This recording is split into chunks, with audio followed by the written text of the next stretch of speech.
Overseas tonight, heavy Russian shelling in parts of Ukraine.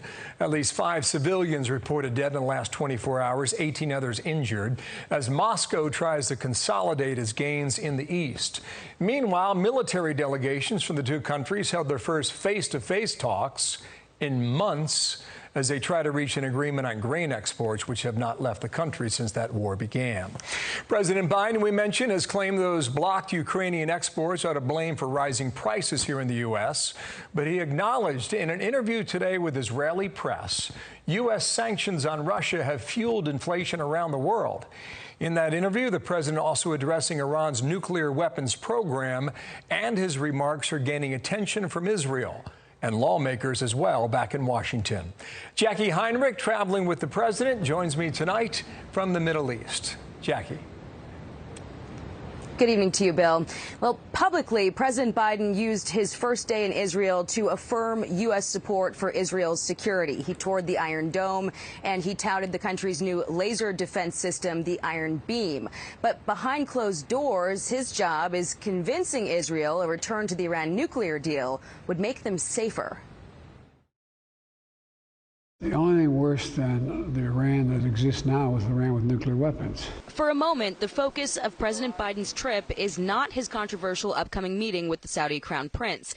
An interview taped Tuesday at the White House and released in Israel after his first meetings with officials, making headlines locally for his pledge never to let Iran get a nuclear weapon. Does that also mean, sir, that you would use force against Iran? Is that what that means?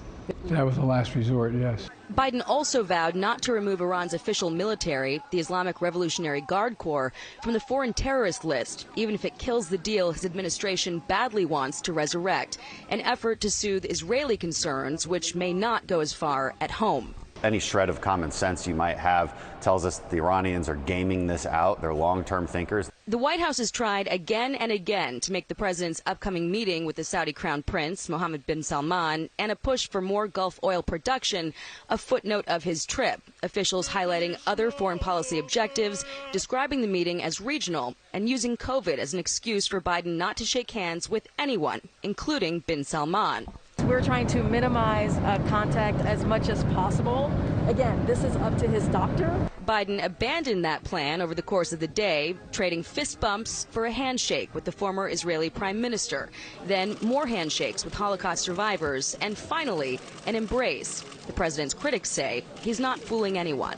Of course, oil is at the center of this, and we shouldn't be going to other countries and asking them to do what we are absolutely unwilling to do as an administration here in the United States of America.